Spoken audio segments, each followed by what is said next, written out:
오늘은 2014년도 우리 마지막 주일 하나님 앞에 예배 드리고 있습니다. 우리의 마음속에 거의 똑같이 참 세월이 1년 빠르게 지나갔구나 하면서 한 해를 되돌아보게 됩니다.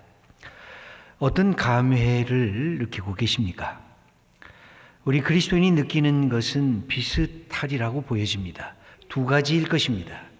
하나는 하나님의 은혜였구나 하는 것과 또 다른 하나는 아직도 하나님 앞에 내가 부족한 존재구나 하는 깨달음일 것입니다. 여기까지 이만큼 온 것 다 하나님의 은혜입니다. 때로 힘들고 때로 괴로웠던 적도 있었을 것입니다.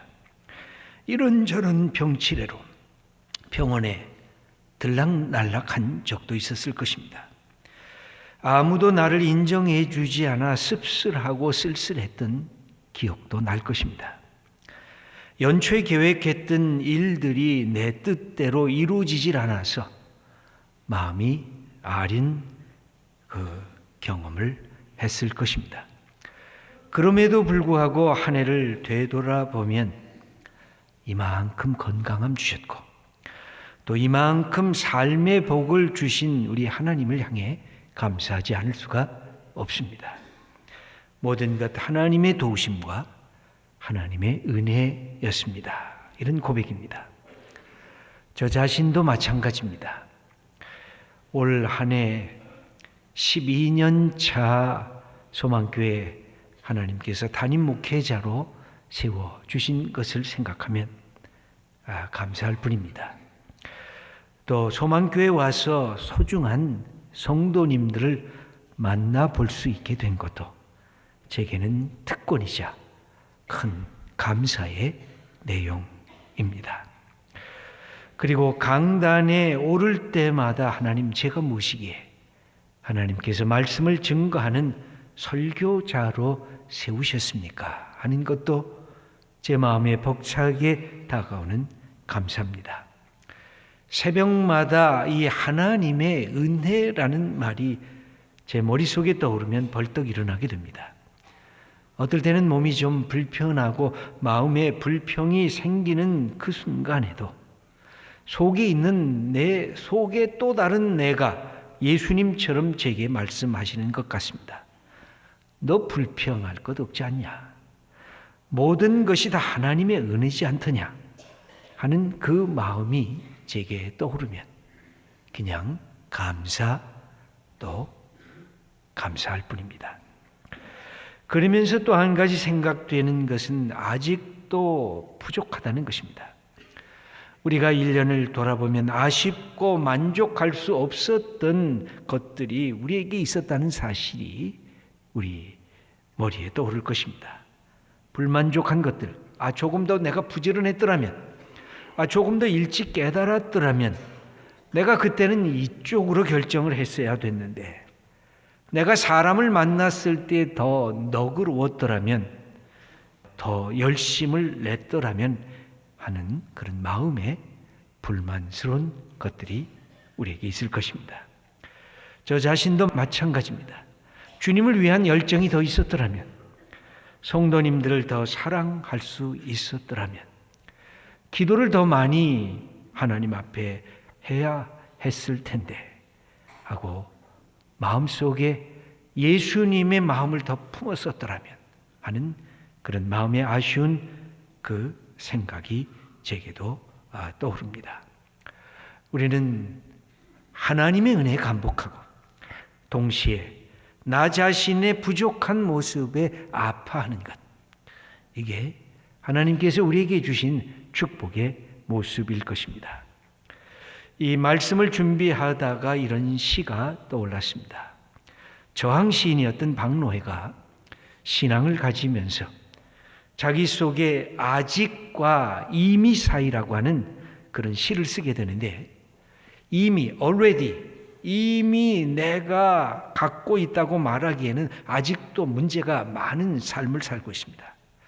그렇다고 아직도 아니, not yet 이라고 말하기에는 내가 많은 복을 이미 경험하고 있는 그런 모습을 보면서 그가 아직과 이미 사이라고 하는 시를 썼는데 제가 한번 천천히 읽어보겠습니다.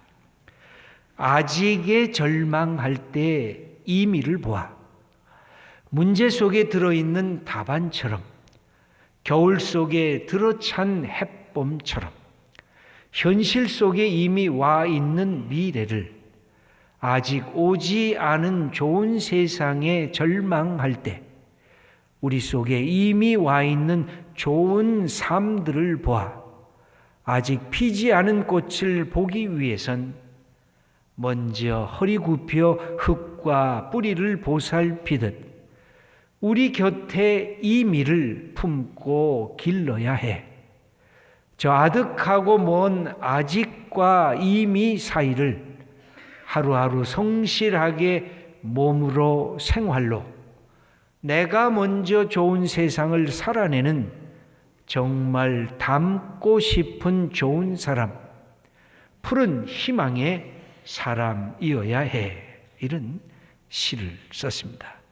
아직이라고 하는 완성되지 못한 현실 속에서 한편으로는 절망하고 있지만 이미라고 하는 그 현실 속에 다가온 미래의 성취를 품에 끌어안으면서 소망을 갖고 있는 그 모습인 것입니다. 여러분, 은혜라고 하는 것이 뭘까요? 하나님께서 우리에게 이미 주어진 축복이 은혜입니다. 은혜임에도 불구하고 내가 아직 거룩한 불만족을 갖고 달려가야 되는 것이 뭘까요? 그것이 바로 아직 아닌 내 삶에 달려갈 사명과 목표인 것입니다. 사도 바울은 이런 삶의 모습을 자기의 몸으로 살았습니다. 그는 늘 은혜를 경험했습니다. 하나님이 내게 주신 은혜, 이 모든 것이 하나님의 축복이요, 하나님, 내가 나된 바가 하나님의 은혜라는 말을 수없이 반복해서 하고 있습니다. 이 은혜는 어떻게 우리에게 다가올까요? 은혜는 인간에게는 수동태로 다가옵니다. 내가 먼저 추구하고 내가 먼저 붙잡은 것이 아니라 내가 생각하지 못하고 내가 먼저 추구하지 못할 때 하나님께서 먼저 내게 다가오셔서 하나님의 이니셔티브를 하나님께서 주도권을 주시고 행동하신 것입니다. 오늘 12절 말씀에 바울은 이 사실을 얘기하면서 능동태와 더불어 동시에 이 수동태와 더불어 능동태를 우리들에게 이야기하고 있습니다. 한번 함께 읽어보겠습니다. 오직 내가 그리스도 예수께 잡힌 바 된 그것을 잡으려고 달려가노라. 여기 그리스도 예수께 잡힌 바 된 그것, 그는 과거 형태로 되어 있습니다. 수동태로 되어 있습니다. 그런데 그것이 내 앞에 다시 능동태로 놓여져 있습니다. 그래서 나는 그것을 붙잡으려고 달려간다. 그렇게 그는 선언하고 있습니다. 여러분, 바울이 다메섹 도상에서 예수 그리스도에 의해서 붙잡힘을 받았습니다. 예수 믿는 그리스도인들을 핍박하러 갔습니다.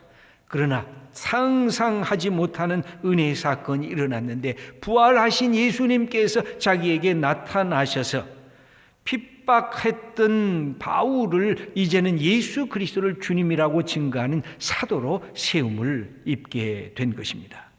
이것은 전혀 예기치 않았던 만남이고 예기치 않았던 부르심이었습니다. 하나님께서 전적으로 주도권을 갖고 다가오신 추적이었고 은혜로운 공격이었고 은혜로운 침입이었습니다. 여러분, 신앙이란 그래서 내가 먼저 시작한 것이 아니라 하나님이 먼저 시작한 것입니다.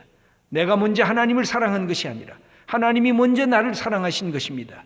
내가 준비 다 해놓고 하나님이 찾아오신 것이 아니라 하나님이 먼저 찾아오신 것을 내가 응답하는 그것이 바로 신앙인 것입니다. 그래서 신앙은 수동태입니다. 하나님이 나를 붙잡으신 것입니다. 은혜라고 하는 말이 무슨 뜻입니까? 거저준 선물, 공짜라는 뜻이 그 안에 담겨져 있지 않습니까? 하나님이 먼저 나를 향해서 베풀어 주셨다는 것입니다.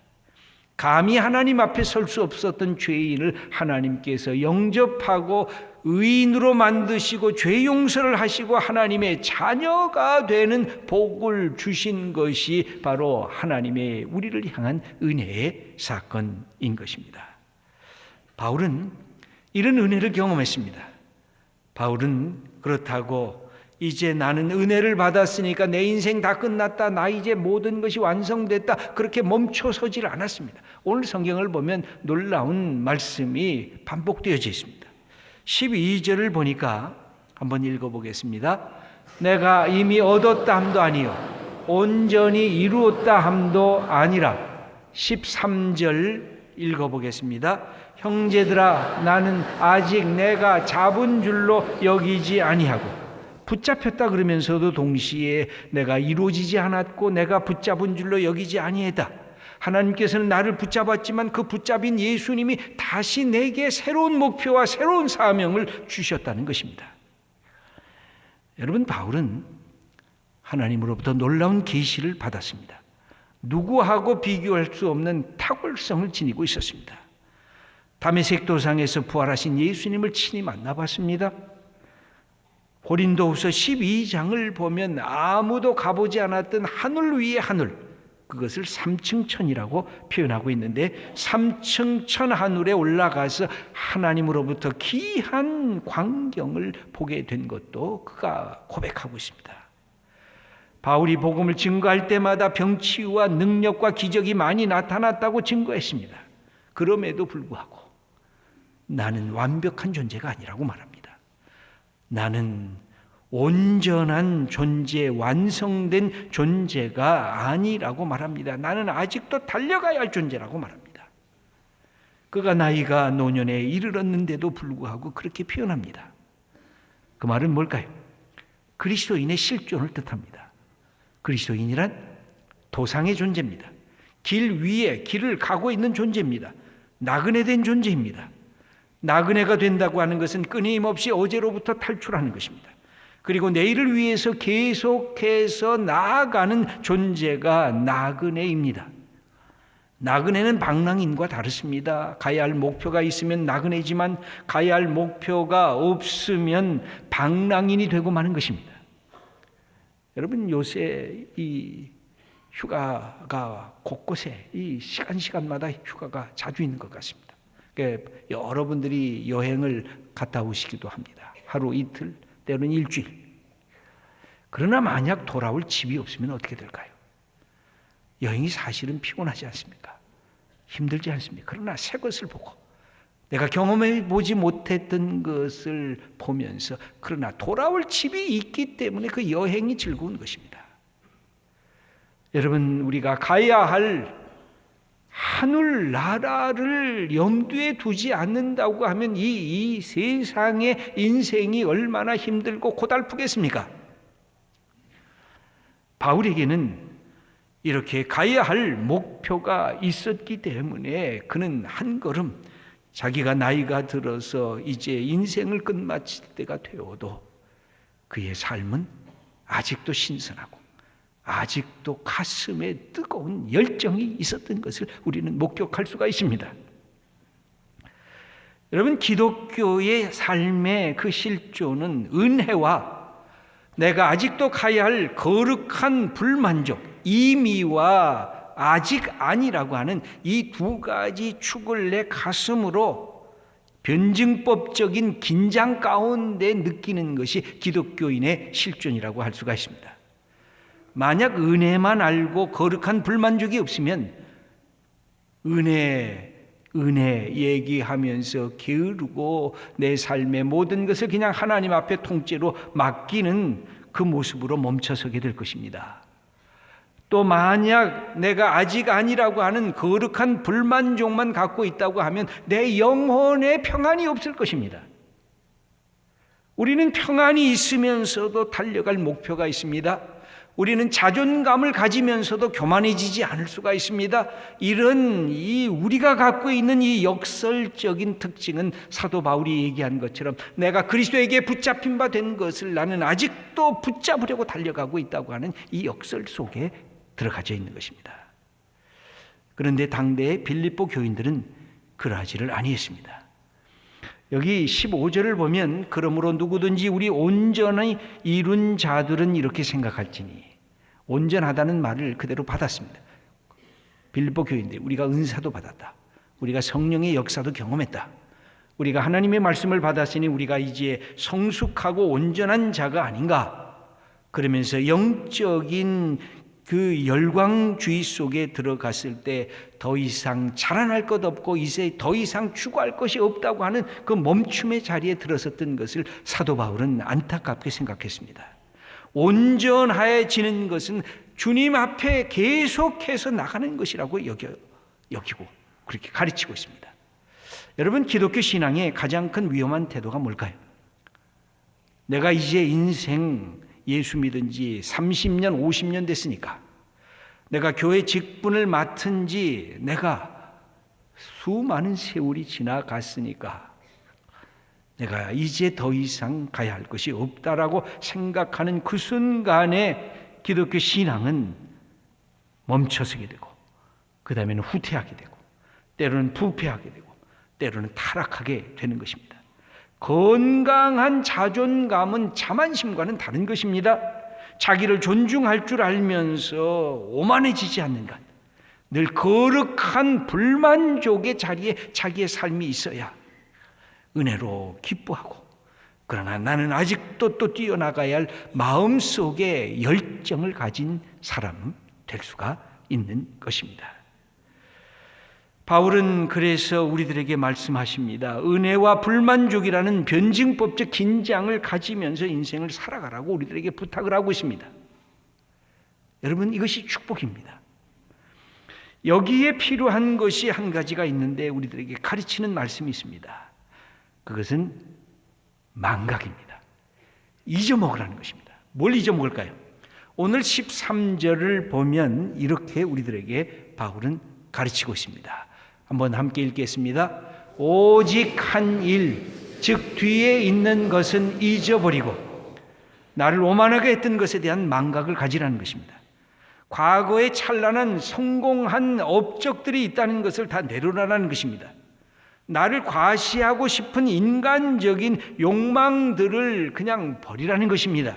그래야 또 달려갈 수가 있다는 것입니다. 어제에 묶여진 삶을 살지 말고 과거에 대한 추억으로 사는 사람이 되지 말고 미래를 향해서 개방된 인간이 되라고 우리들에게 가르치고 있는 것입니다.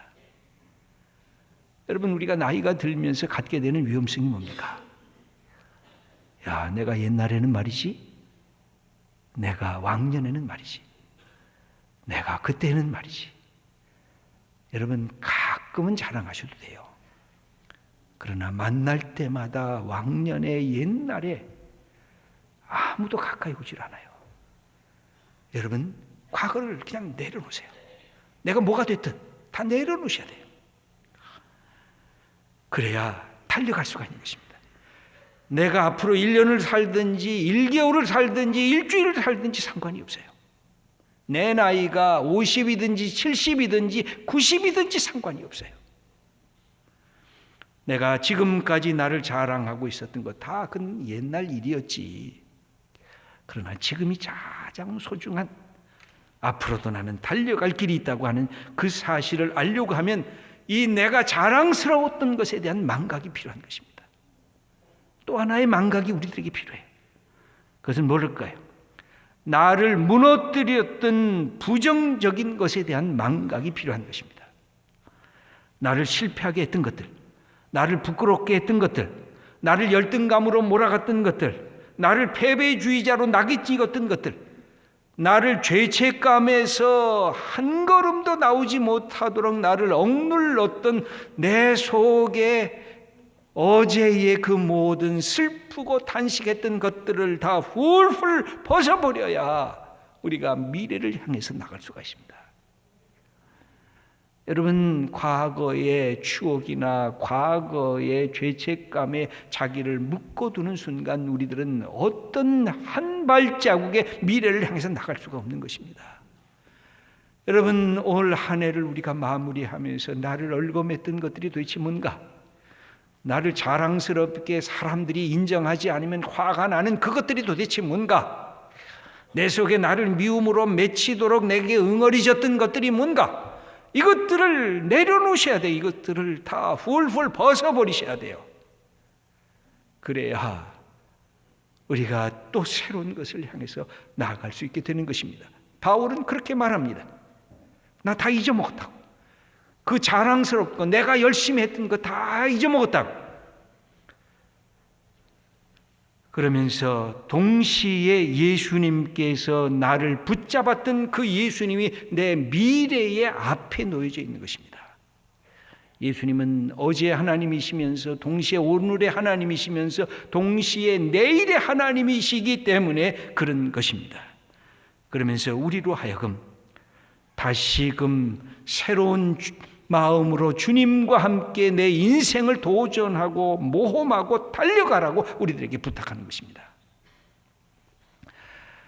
여러분, 예수 그리스도를 믿는 게 얼마나 귀한 것일까요? 저는 예수님을 믿고 알게 됐다는 것이 얼마나 큰 축복인지, 예수님을 사랑하게 된 것이 얼마나 감사하고 좋은 것인지. 여러분, 세상에 어떤 사상이 이런 것들을 가리킵니까? 세상에 어떤 유명한 것들이 이런 하나님의 주시는 인생의 이 비밀을 가르쳐주고 있습니까?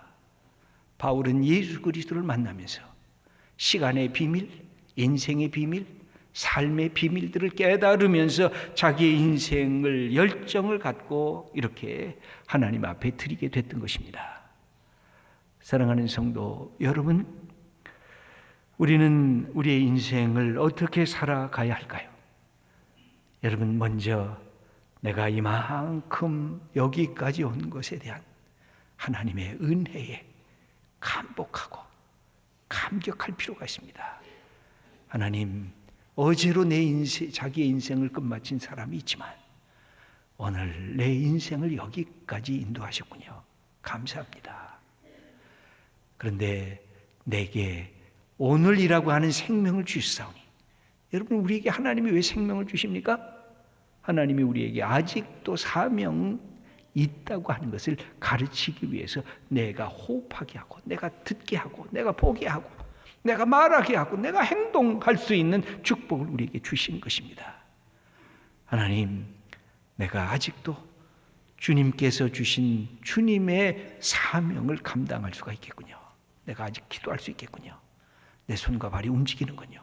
내 말 한마디에 다른 사람들이 격려를 받는군요. 우리 마음속에 내게 주신 사명을 확인할 필요가 있습니다. 하나님 예수 그리스도가 세상의 소망임을 우리가 선포할 필요가 있습니다. 그리고 하나님을 예배하는 것이 인간의 도리인 것을 선포해야 하는 것입니다. 그리고 내게 주신 삶을 더 사랑하면서 더 즐거워하면서 사는 것이 하나님이 우리에게 주신 축복임을 우리가 경험해야 되는 것입니다. 하나님, 내가 있음으로 이 세상이 더 아름답게 되기를 원합니다. 내가 있음으로 이 세상이 살만한 가치가 있는 소중한 현장이 되기를 원합니다. 내가 있음으로 이 세상 사람들이 하나님의 자녀되는 이 축복을 누리기를 원합니다.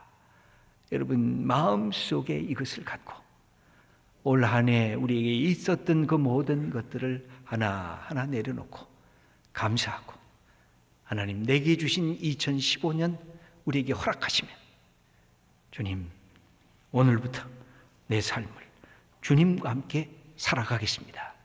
이렇게 고백하고 선포하고 내 자신 하나님의 약속 주신 이 말씀을 받으면서 우리가 결단하고 살아가는 복된 성도님들 다 되시기를 축원합니다.